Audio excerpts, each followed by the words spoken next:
ఈరోజు మనం చెప్పుకునే కథ పేరు అమాయకుడి అదృష్టం. పూర్వం వెల్లటూరు గ్రామంలో వెంకట నరసయ్య అనే రైతు ఉండేవాడు. ఆయన శ్రమించి పనిచేసి చాలా పొలాన్ని సంపాదించాడు. నరసయ్యకి రాజయ్య, రంగయ్య అని ఇద్దరు కొడుకులు. రాజయ్య తెలివిగలవాడే కానీ సోమరిపోతు, పొలం పనికి పోయేవాడు కాదు. రంగయ్య శ్రమజీవి, బలమైన దేహం కలవాడు కానీ అమాయకుడు. ఎవరేది చెప్పినా నిజమేనని నమ్మే బోళా రకం. వెంకట నరసయ్య వీరిని సరైన మార్గానికి ఎలా తీసుకురావాలా అని ఆలోచించి, దేశ సంచారం వల్ల కష్టసుఖాలు తెలుస్తాయని ఊహించి, కొడుకులిద్దరినీ ఒకసారి నాటి రాజధాని అయిన ధరణికోటకు పోయి ఏవో వస్తువులు కొనుక్కుని రమ్మన్నాడు. సరేనని అన్నదమ్ములిద్దరూ తండ్రి ఇచ్చిన డబ్బు సంచి భద్రంగా తీసుకుని బయలుదేరారు. అలా పోగా పోగా ఒక అడవి వచ్చింది. అక్కడ సోమరిపోతు రాజయ్య ఒక చెట్టు కింద పడుకుని, అరే దప్పిగ్గా ఉంది, పోయి మంచినీళ్ళు తీసుకురా అని ఇందాక తాము వచ్చేటప్పుడు దోవలో కనపడ్డ బావి వద్దకు తమ్ముని పంపాడు. రాజయ్యలాగే రంగయ్య కూడా అలసి ఉన్నా అన్నం మాట కాదనలేక నీళ్ల కోసం బయలుదేరాడు. అలా కాస్త దూరం పోయి దారి తప్పటంతో అడవి మొత్తం అటు ఇటు తిరగసాగాడు. అలా తిరిగి తిరిగి కొంత దూరం పోయేసరికి ఏదో గ్రామం వచ్చి మనుషులు కనిపించారు. అయ్యా, నేను చెట్టు కిందకి పోవాలి, దారి ఎటు అని అడిగాడు రంగయ్య ఒకరిని. ఏ చెట్టు కిందకని ఆ దారిని పోయే దానయ్య అడిగాడు. మా అన్న పడుకున్నాడే, ఆ చెట్టు కిందకు పోవాలన్నాడు రంగయ్య. ఇతడెవడో వెర్రిబాగులు వాడని ఆయన గ్రహించి, అబ్బాయి, ముక్కుకు సూటిగా ప్రయాణం చేయి, భూమి గుండ్రంగా ఉంది, ఎక్కడి నుండి బయలుదేరావో అక్కడికే పోతావన్నాడు చమత్కారంగా ఆ దారిని పోయే మనిషి. అలా ఎంత దూరం పోయినా అన్న పడుకున్న చెట్టు రాకపోయేసరికి ఇంక అన్న కలియడని, తాను ఖాయంగా దారి తప్పానని గ్రహించాడు రంగయ్య. దారి తప్పిన వాళ్ళు ఏం చేయాలో తెలియదు అతనికి. అలా పోతూ ఉండగా ఒక గొర్రెల మంద వచ్చింది. ఆ మంద యజమాని గొర్రెలు కాసే ఒక గొల్లవాడిని పట్టుకుని, చీ, ఏం తెలివిరానిది, బంగారం లాంటి గొర్రె దారి తప్పిపోతే సిగ్గు లేకుండా వచ్చావు, నీ ముఖం ఇక చూపించకు, పో ఇక్కడి నుంచి అని తిడుతున్నాడు. ఈ మాటలు శ్రద్ధగా విన్న రంగయ్య, ఎవరైనా దారి తప్పిపోతే వాళ్ళు లోకానికి ఇక ముఖం చూపించకూడదని అనుకున్నాడు. ఇక నా ముఖం లోకానికి చూపించకుండా ఉండాలంటే ఏం చేయాలని ఆలోచిస్తూ ముందుకు సాగిపోయాడు. అలా పోతుండగా ఒక చెట్టు కింద కొందరు వీధి భాగవతాలు ఆడేవాళ్ళు పడుకుని నిద్రపోతున్నారు. వాళ్ళ తల దగ్గర మూటల్లో రంగురంగుల గుడ్డలు, రకరకాల ముఖాల బొమ్మలు ఉన్నాయి.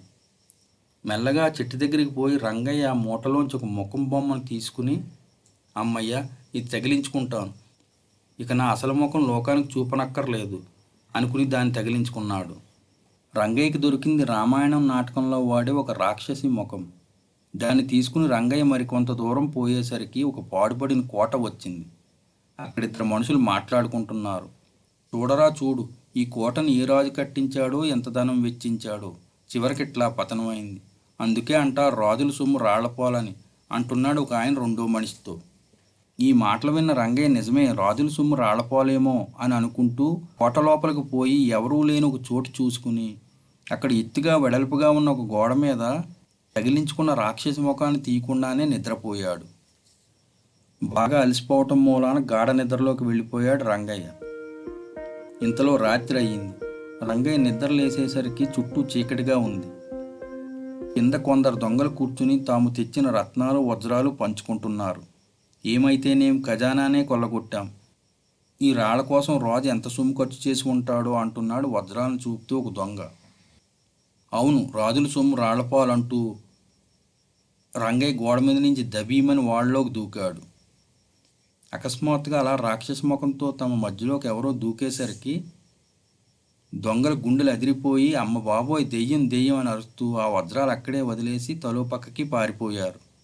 రంగయ్య వజ్రాలను, రత్నాలను తన పంచచెంగను మూట కట్టుకుని పాడుపడ్డ కోట వదిలి అలా నడుచుకుంటూ పోయేసరికి తెల్లవారిపోయింది. అలా మరికొంత దూరం నడవగా అతను ఒక మహానగరంలో ప్రవేశించాడు. ఎవరినో దారిపోయే వాళ్ళని ఇది ఏ ఊరని అడగగా అదే ధరణికోట అని చెప్పారు. అయితే రాజుగారి అంతఃపురానికి దారి ఇటని అడిగి అటువైపు నడవసాగాడు. దొంగతనం జరగటంతో భటులంతా అర్ధరాత్రి నుండి అప్రమత్తులై తిరుగుతున్నారు. రంగయ్య కనపడటమే ఆలస్యం. పట్టుకుని పోయి రాజు ముందు నిలబెట్టారు భటులు. రంగయ్య తన దగ్గరున్న వజ్రాలు రాజుకు చూపుతూ జరిగిందంతా చెప్పాడు. ప్రభు, నన్ను చూసి వాళ్ళు దెయ్యమనుకుని పారిపోయారు. నేను వాళ్లతో రాజుల సొమ్ము రాళ్లపాల అని అన్నాను అని చెప్పాడు. నిజమేరా, మా సొమ్మంతా వజ్రాల మోజుతో ఇలా రాళ్లపాలే అవుతున్నది. ఇంతకు నీ ముఖానికి ఈ బొమ్మ ఎందుకు తగిలించుకున్నావు అన్నాడు రాజు. దారి తప్పిన వాళ్ళు ముఖం చూపకూడదు కదా, అందుకని అన్నాడు రంగయ్య. దానితో అందరికీ రంగయ్య అమాయకుడని అర్థమైంది. రంగయ్య, నీకేం బహుమానం కావాలో కోరుకో అన్నాడు రాజు. ఒక చెంబు మంచినీళ్ళు ప్రభు అనేసరికి సభలో ఉన్న వాళ్ళంతా గుళ్ళుని నవ్వారు. నీళ్ళు ఎందుకు అన్నాడు రాజు. అందుకేగా దారి తప్పాను, చెట్టు కింద మా అన్నకు నీళ్ళు ఇవ్వాలి కదా అన్నాడు రంగయ్య. రాజు నవ్వుకుని రాజయ్యను వెతకమని భటుల్ని పంపాడు. ఈలోగా అక్కడ ఒంటరిగా ఉన్న రాజయ్యను అడవిలో కోయివాళ్ళు దోచుకున్నారు. బలవంతుడైన నా తమ్ముడు ఉంటే ఇలా జరిగేది కాదు. కాస్త దూరానికి బద్దకించి సోమరినై తమ్ముడిని నీళ్లకు పంపానని రాజయ్య దుఃఖిస్తున్నాడు. రాజభటులు రాజయ్యను వెతికి పట్టుకుని సభకు తీసుకువచ్చారు. రంగయ్య చెప్పిన ఆనవాళ్లతో భటులు వెళ్ళి దొంగలను పోల్చుకుని పట్టుకొచ్చారు.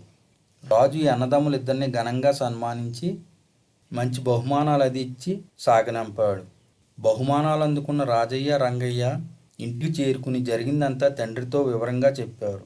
తండ్రి దానికి ఎంతో సంతోషించి, ఇకనైనా జాగ్రత్తగా ఉండండి బాబు అని చెప్పి కొంతకాలం పోయాక ఇద్దరికి పెళ్లిళ్ళు జరిపించాడు.